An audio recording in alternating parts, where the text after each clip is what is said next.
Hydraa commissioner గారు Ranganath sir గారు మీకు నమస్కారం అండి. మమ్మల్ని బంధించి మా ఇల్లు కూర్చే అధికారం మీకు ఎవరిచ్చి? మేము కొనుక్కున్నాం. అక్రమ నిర్మాణాలు కాదు ఇవి. మేము బాధ్యత కొనుక్కొని రిజిస్ట్రేషన్లు అయ్యి మేము అన్ని ట్యాక్సులు కట్టుకుంటా, కరెంట్ బిల్లు కట్టుకుంటా, ఇంటి ట్యాక్స్ కట్టుకుంటా ఉన్నాము. ఇవి అక్రమ నిర్మాణాలు కావు. మాకు కూర్చోవేయే మీకు అధికారం కూడా లేదు. మేము అన్ని ఇంటితో ఇక్కడ మేము కట్టుకున్నాము. మీకు ఎవరిచ్చింది అధికారం? సీఎంకు నీకు ఇది లేదా? నాకు సంబంధం లేదని చెప్తుండు సీఎం గారు. మాకు సంబంధం లేదని చెప్తుండు. హైడ్రాకు మాకు సంబంధం లేదని చెప్తుండు. మీకు సంబంధం లేదా సార్? మీకు ఎవరిచ్చింది అధికారం? ఎవరిచ్చిండు? కులగొట్టే అధికారం ఎవరిచ్చింది? ప్రజలను రోడ్డు మీద తెచ్చే అధికారం మీకు ఎవరిచ్చిండు సార్? మీకు రంగనాథ్ సార్ మీరు వచ్చి ఇక్కడ ఏంది ఏముంది? మీరు ఏం చెప్పిండ్రు? మరి ఏం చెప్పిండ్రు? ప్రజల ఇండ్లు ఉండే ఇండ్లు కులగొట్ట అని చెప్పిండ్రు. మీరు ప్రజల నివాసం ఉండే ఇండ్లు కులగొట్టను. బఫర్జూడు కానీ ఎఫ్టీఎల్ కానీ అది ఏదో కానీ కులగొట్టను. ఖాళీ కట్టే ఇండ్లు ఉంటే అక్రమ నిర్మాణాలు ఉంటే కులగొడతాం. మేము కట్టుకుని ఏళ్ళ నుంచి 35 ఏళ్ళ నుంచి 30 ఏళ్ళ నుంచి ఉంటున్నాం సార్ ఇక్కడ ప్రజలము. ఇంతమంది ప్రజలు మీరు రోడ్డు మీద తెచ్చి ఏం దండుకుంటారు సార్? రంగనాథ్ సార్ మీరు ఎక్కడున్నారు? మీరు ఎవరిని పంపిస్తారు? మమ్మల్ని బందీలను చేసి మనల్ని ఉరికిపిస్తున్నారు. మొత్తం కాలనీలో పంచి మనల్ని ఏం కుక్కలా ఉరికిపిస్తున్నారు సార్. ఇక్కడంటే అక్కడ, అక్కడంటే ఇక్కడ. ఏం ప్రభుత్వం సార్ మీది?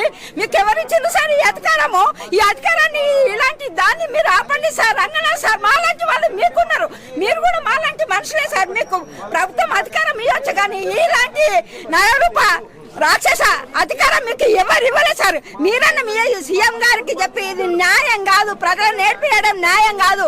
వాళ్ళు స్వతంత్రంగా కొనుక్కొని కష్టపడి రూపాయి కష్టపడి వాళ్ళు లోన్లు తెచ్చుకొని ఏళ్ళ నుంచి వాళ్ళ పిల్లలు వాళ్ళు ఎటు పోతారు సార్? రోడ్డు మీదకి వాళ్ళు ఎక్కడ పోతారు సార్? వాళ్ళు ఈఎంఐలు ఏడుకలు కట్టుకుంటారు సార్. మేము ఏడుకలు ఎవరు సార్? మీకు న్యాయం అనిపిస్తుందా రంగనాథ్ సార్?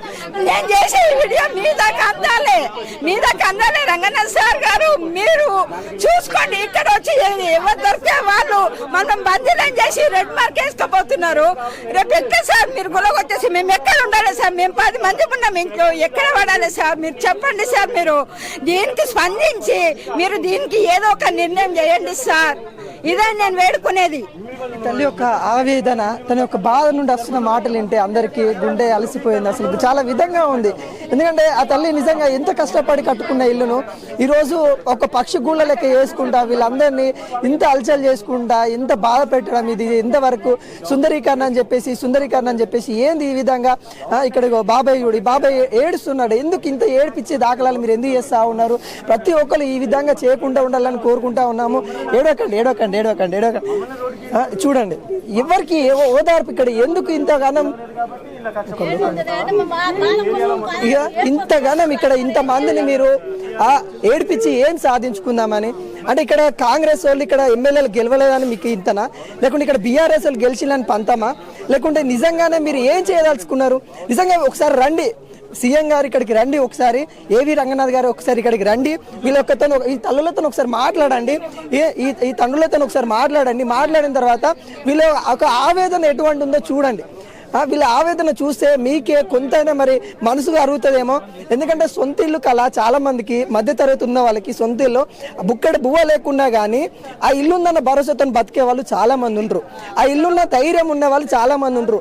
రూపాయి లేకున్నా కానీ నాకు ఇల్లు ఉంది, ఇంట్లో పడి ఉంటా అని అది కొంతమంది ఉంటారు. ఆ భరోసా ఉంటుంది. ఆ భరోసాను మీ తీసేసి వాళ్ళని శివాల లెక్క చేస్తామని అంటే ఎవడు ఒప్పుకుంటారు? ఇప్పటికే ఈటెల రాజేందర్ గారికి ఇక్కడికి రావడం అయితే జరిగింది. వీళ్ళందరికీ భరోసా ఇస్తా ఉన్నారు. ఇక్కడ మల్కాజ్గిరి ఎంపీగా అయితే తనైతే ఉన్నారు.